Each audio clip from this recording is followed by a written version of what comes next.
आपने जो बातें कही और भाई साहब ने कही, आपने हरिद्वार की चर्चा की और हमारी पोथियों की चर्चा की। मैं भी बड़ा घूमता हूँ।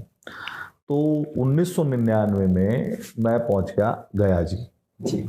और ट्रेन भी सीधी नहीं थी, जयपुर से दिल्ली, और फिर धक्के खाते हुए हम पहुंच गए और वहां पे पंडों से मिल लिए।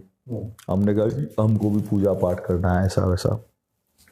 बहुत प्राउडली वहां के पंडे जब बताते हैं कि पुरातन समय में कौन कौन बहुत बड़े स्ट्रेचर के योगी, तपस्वी, राजा महाराजा यहाँ आए थे, उसमें वो सदगुरु तेग बहादुर जी का नाम बड़े प्राउड से लेते हैं। और वो गए और वो अपने एक मित्र के कहने पे वहां गए, क्योंकि उनके जो पहले वाले बाल गुरु थे उनकी असमय निधन हो गया था। उसको उनके मित्रों का ये कहना था कि अपने को उसके लिए कुछ, उनके तर्पण के लिए कुछ करना चाहिए। तो बड़े बड़े सरल हृदय थे, क्योंकि अपन गुरु तेग बहादुर जी के जीवन को पढ़ते हैं तो बहुत ज़्यादा मतलब सरल और बहुत तपस्वी और हमेशा एक आध्यात्म की ऊर्जा से भरे रहने वाले व्यक्ति थे। और बहुत उनकी, बाकी सब गुरुओं की अपनी अपनी एक ओज तेज दिखेगा, लेकिन जो आध्यात्म का सर्वाधिक तेज दिखेगा बाबा नानक पे और गुरु तेग बहादुर जी के चेहरे पे, मतलब उनकी फोटो में।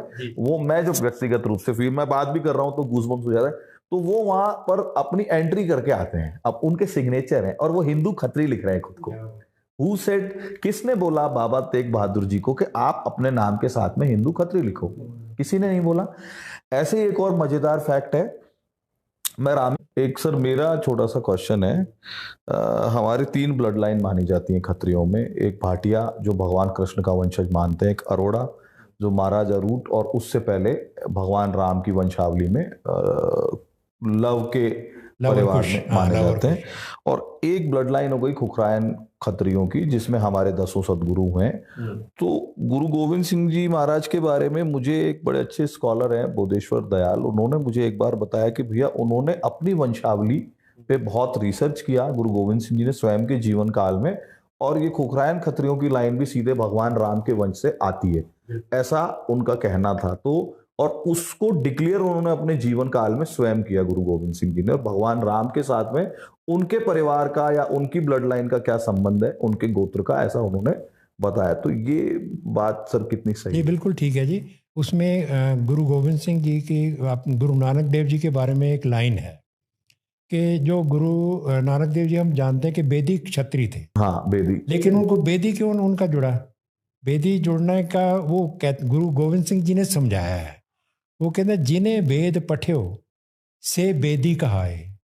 जिन क्षत्रियों ने, क्षत्रियों का काम तो युद्ध लड़ना था, लेकिन जिन क्षत्रियों ने वेद पढ़ लिए वो वेदी कहलवाए। 3 वेदियन की कुल विखे प्रगटे नानक राय। कि उन वेदियों की कुल में गुरु नानक प्रगटे हैं। ये गुरु गोविंद सिंह जी 10वें ग्रंथ में लिख रहे हैं, मैं अपनी तरफ से नहीं कह रहा। और दूसरी देखिए, गुरु नानक देव जी ने तो अपनी जो खत्री परिवार के बारे में जो डिसइंटेग्रेशन हो उसके बारे में बड़ी खूबसूरत बात कही है। वो कहते हैं कि जब हम वो आए ना, आक्रांता आए, तो हमारे कुछ लोगों ने समझौता कर लिया। उनके बारे में जो गुरु नानक देव बोलते हैं वो आज सुनने वाली। वो कहते हैं खत्रियां ता धर्म छोड़िया मलेच्छ भाख्या गही। कि मेरे खत्री भाइयों ने अपना धर्म छोड़ दिया और मलेच्छ की बोली बोल रहे हैं। धरती सब एक वर्ण होई धर्म की गति रही।